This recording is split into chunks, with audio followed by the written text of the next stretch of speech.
All right. My little side co host here, Xander.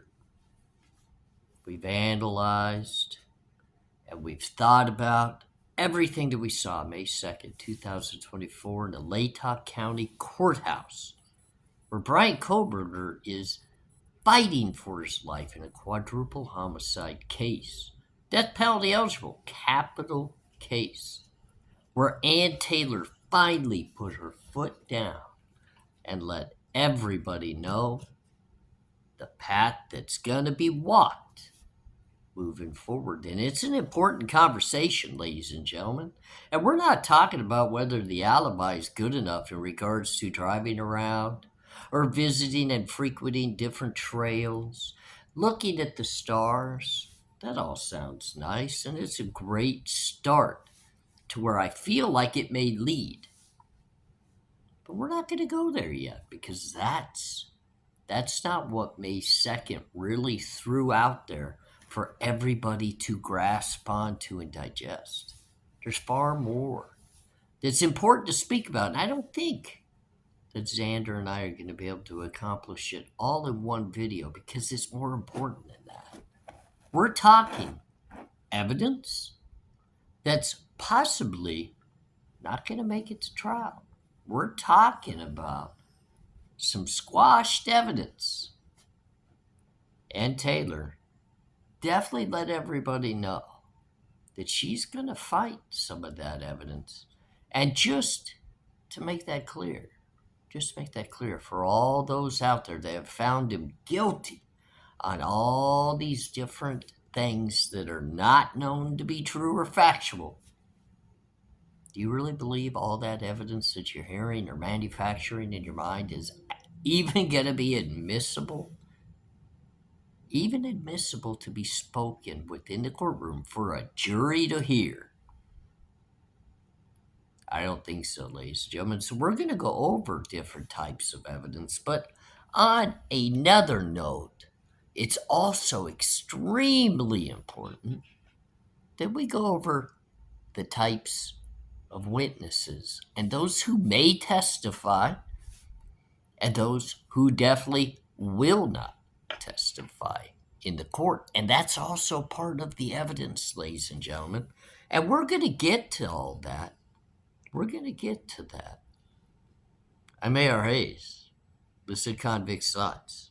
We're going to put a little bit of experience of having to walk into the courtroom as a defendant and prepare yourself to best understand what a prosecution, what the team of prosecutors could possibly hold over your head that'll get a jury of 12 people.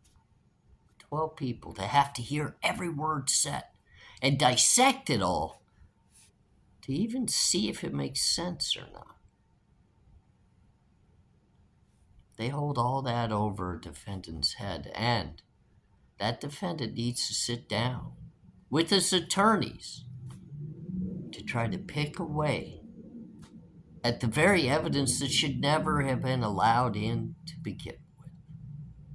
And I'm going to tell you now, in the Idaho 4 case, there are some glaring glow in the dark.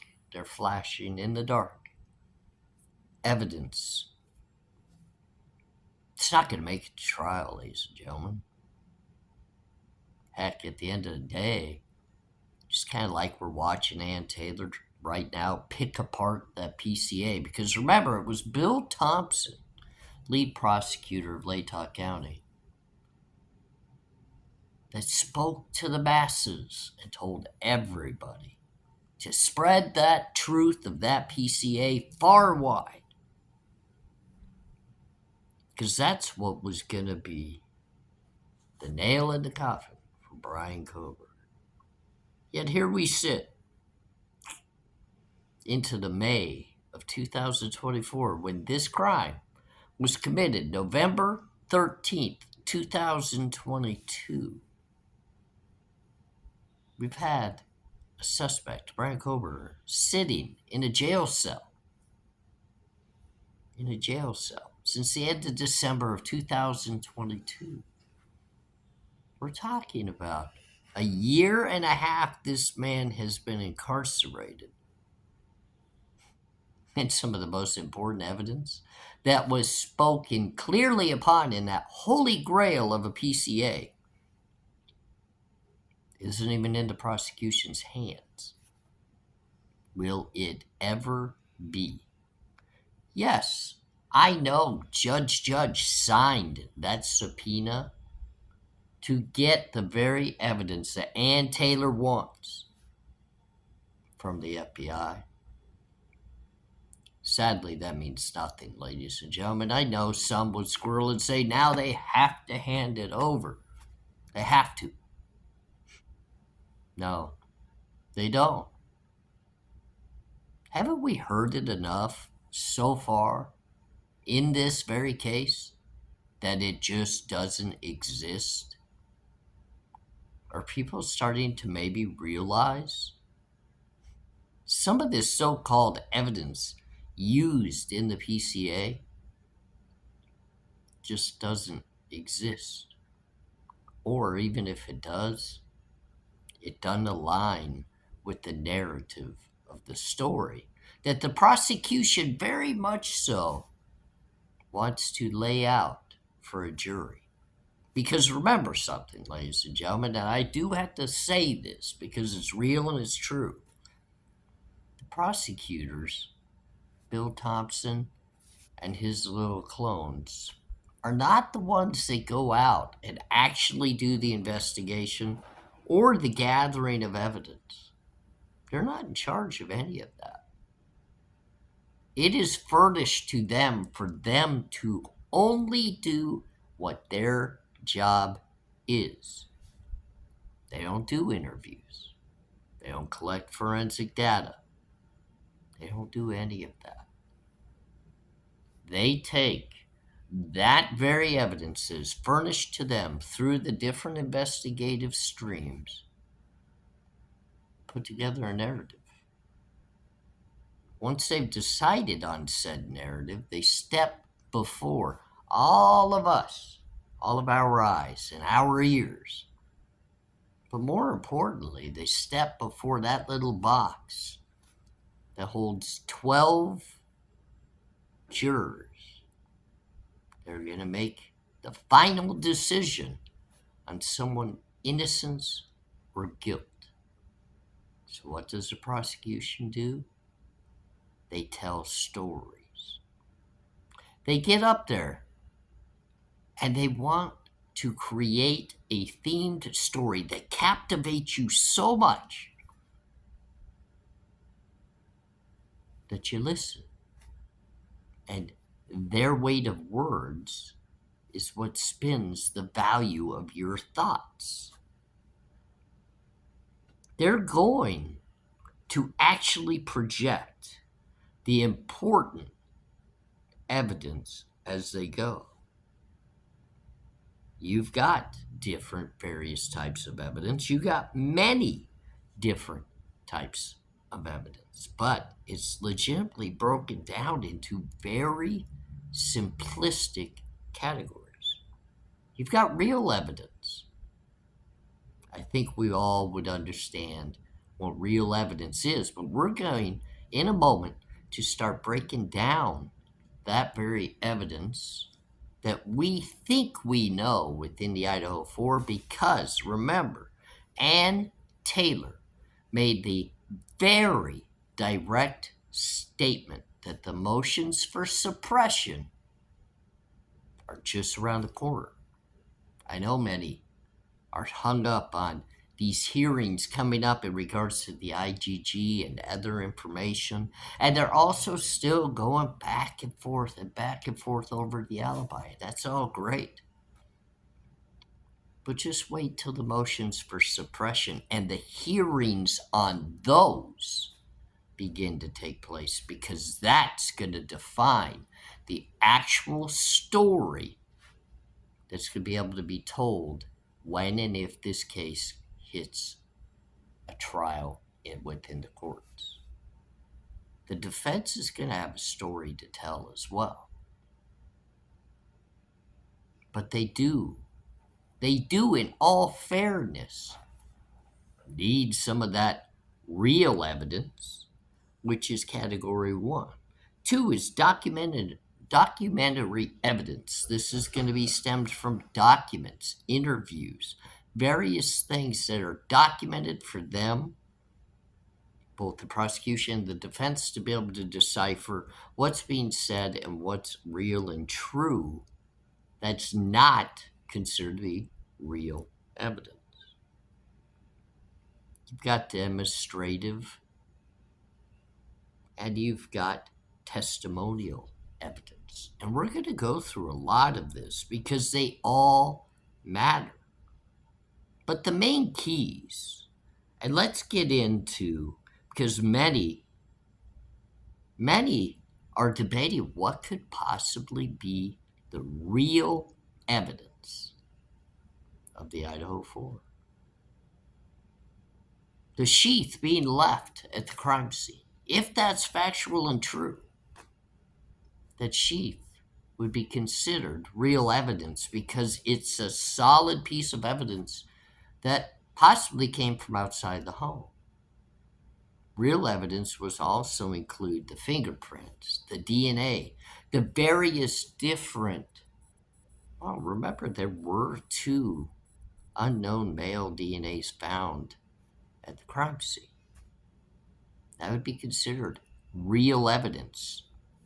Unfortunately, it was never, ever even tested.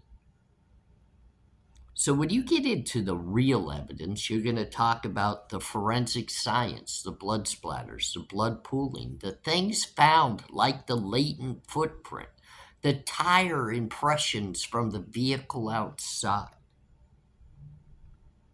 The physical evidence, that's where you're going to actually find the sheath would be physical. Is there actual evidence also found on the bodies? That's going to be real evidence. It's going to be both forensic and physical. Fingerprints is always considered real evidence, but it doesn't sound as though any were found within this case.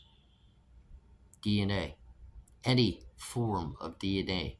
Like I just said, 2 unknown male samples found at the crime scene. Could possibly be 3. We know 2 were in the crime scene, 1 possibly not being found on a glove. Photographs. Any sort of photographs will be used as real evidence. And in this case, what it seems to be so far is going to be photographs that the actual investigators have taken within the home and all of the digital imagery that they've used. Now, out of all of that, we've got to think of what could literally be the biggest item suppressed when we talk about real evidence within the Idaho 4 case. I mean, I think all eyes are on the sheath and the DNA. I think we all know that the fight over that is coming. But what's bigger about the fight than just the DNA on the sheath is, are we going to see a suppression motion for the actual DNA of Bryan Kohberger, period? I think it's highly likely that we're going to get into a big heated debate within the courtroom regarding that, all based off the fact that DNA was only gotten via the arrest warrant. Once he was arrested, they were able to do the swab, giving them Bryan Kohberger's DNA. Without that arrest, they don't have a swab. Now remember, that PCA, the Holy Grail, is what was used to get that arrest warrant. I see a lot of that PCA coming apart at the hinges. Kind of is going to go to how they're going to battle, even the arrest being valid. And we've seen through the stages of the hearings of the Idaho 4 case, this has already been a battle. Remember, they filed for dismissals, not only for lack of evidence, but also prosecutorial misconduct. And just think about the May 2nd hearing. And Taylor distinctly looked right at Bill Thompson and really made it clear she thinks he's a liar and a cheat. If she can prove it, if she can work her way through what it's going to take to prove that, I don't think that this case is going to move as smoothly through the judicial system as many think it will. I mean, just think back about Stickergate. Stickergate is another very prominent, smaller case in the area where they stated they didn't have the body cam footage or footage. And they kept making the declaration they did not have it. It did not exist. Funny how at the very last minute, not only did it exist, but they had it the entire time. This happened in the very county Bill Thompson oversees. He knows all about it. He knows all about it because he was involved in it. So, ladies and gentlemen, when we look at the real evidence of the Idaho 4, because it doesn't seem like there's a lot, but I mean, you've got to look at the video as well that they're claiming of the white Hyundai Elantra zooming around the neighborhood. You have to ask yourself in the back of your head, set the video aside for 1 minute, because police reports and any written documental reports in regards to this case matter. And remember, when they first initially began speaking and their experts came into play, they said a 2011 to a 2013 model of that vehicle. So you have to ask yourself, through all of the work of the expert, what changed it from a 2013 to a 2016 as the end range of the years? What caused that expert to change his feeling of what it actually was? And did he document through his process of determining that evidence every which way and why he came to that conclusion? And did all of that happen before or after the Washington State Police Department came upon Bryan Kohberger's car? Because remember, they not only searched within their database, but then they got lucky and found it over in the actual parking lot of Bryan Kohberger's apartment. But I want to know even deeper than that. When did the years change on the car they were looking for? Because remember, that's expert testimony, but even more so, that better be followed by documentation that supports every single bit of the work being done. Now, what's just as important when we're still talking about the car is the video. We clearly heard Ann Taylor describe the bits and pieces of the video that don't have the audio, but they don't even have the full video. So in the back of my mind, when someone discusses that to me and they say, hey, look, we took this video, we have bits and pieces, but we don't have the aligning audio, that's called, to me, manipulative video. It was manipulated for the better good to only get the pieces that fits the story and the narrative. Oh, I guarantee you there's going to be motions because Ann Taylor right now is still trying to get her hands on the entirety of that video. If it's not videos, we know it's got to at least be the video from around the home.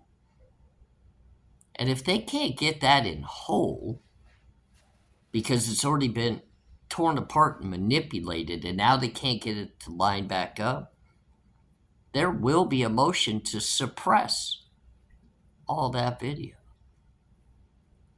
So now, let's just think about this real quick, based upon this holy grail of a PCA that got the arrest. Because remember, I've made the bold kind of assumption statement, and it may turn out to be incorrect. But I personally would be attacking the arrest warrant itself to get rid of the original DNA swab, because that would be my end result goal as a defense attorney, is to get the biggest piece of evidence in the case out. That would be the buccal swab, the DNA of Bryan Kohberger. But in line with that, that PCA very much seems to be lined up with a theory by prosecutors and investigators based off of the video that they can't bring the entirety of to the table. If that were suppressed, along with the IgG and the workup that led to Bryan Kohberger's DNA, what do you got left? What legitimately do you have left? And remember, in this video, we're not talking about witnesses or informants or those giving up information. We're talking evidence. Oh, yeah. We would have the phone pings. We'd also have the fact that he turned his phone off in their minds, the prosecutions and the investigators, at 2:46 a.m. And it came back on later when he was in a different part of town, showing the fact that he most likely tried to hide his phone's presence. But they also utilized 12 cell phone pings off of the tower right there near the home, with the 13 actually being said false, that he wasn't there when that one pinged. But all the others, they're definitely sure he was. Wow, that's really weird. They don't have a CAS report. They have a CAS draft. You know, like that little handwritten thought process of where little notes go down on a piece of paper and they draft up their theory, but they don't actually put it into the full out report because maybe it's just not fully substantiated. Maybe it's not fully confirmed. Maybe it's not right up to the level of what they thought as an evidentiary value it would be. So they didn't finalize it. We're 16 months in and the prosecution hasn't even got it or seen it yet. Just imagine that. The prosecution in a quadruple homicide death penalty case hasn't even seen the finalized cast report. That is one of the biggest keys of their arrest warrant PCA. Could that have a motion to suppress to it as well? I mean, think about it. Everybody's beaten on the defense over this alibi time frame and the lack of work that they're putting into that and all how hard it's going to be to verify. And well, why is the pressure not being put on to the prosecution for the very exact same thing? Their critical pieces of evidence aren't verified. They're not back. The prosecution doesn't even know if they're substantiated. What happens now, ladies and gentlemen, in your minds, if you really take a step back and you think about it, and you want to take this to trial, and some of these motions to suppress actually go through, you don't have the DNA connection. You don't have the cast report. The video evidence just happens to not matter because it's manipulated and not real and not allowed to be shown. I mean, heck, you don't have ballistics or anything of that nature to try to prove the bullet came from the firearm, right? Everybody has known for the longest of time this is circumstantial evidence. Almost every piece of this case has been circumstantial. When you talk about admissible evidence in a trial, the judge, of course, is going to be the one that determines the end factor of whether it's admissible or not admissible. It's got to be relevant. It's got to be competent. How can it be relevant or competent if the reports and the verifiable source of it isn't there? I couldn't tell you whether a white Elantra was driving around the area like they claim to be, because I personally haven't seen the video to show me as to such. Funny thing is neither has Bill Thompson. He doesn't have it, because if he did, he would have made it discoverable to the defense, who also is screaming they haven't seen it.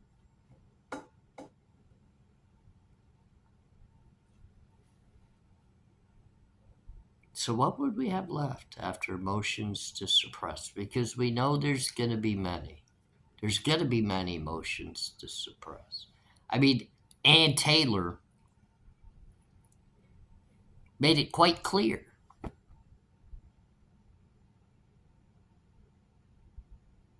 No DNA, no footage of a vehicle.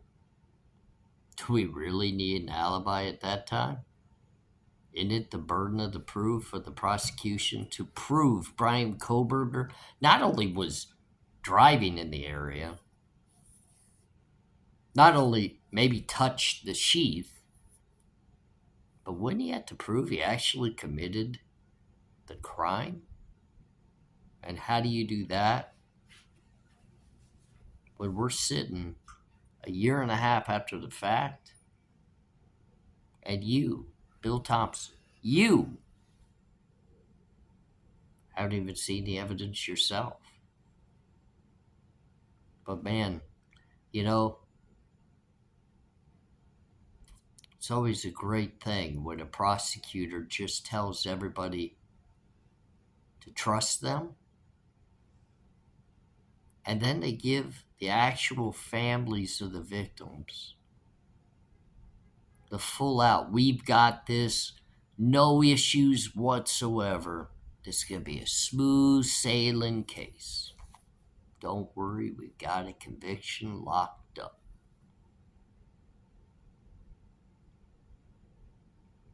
Hopefully you get your evidence back in the next couple of years, Bill Thompson. Hopefully for you, the motions to suppress are actually heard by Judge, because I think he might just be the only judge that might allow you to skip on through with the nonsense. The next conversation that we need to have, and we need to have it very soon, is all those people Ann Taylor brought up at the last hearing that could be possible witnesses, or people's names who are all in that paperwork and having to be redacted. All those interviews that were conducted. Who were they? And what did they mean to this case? It's a head scratcher because we're still trying to figure out what the non-evidence means to this case. May ARHayes, it's a convict's thoughts. Great chat. Hope to do it again soon.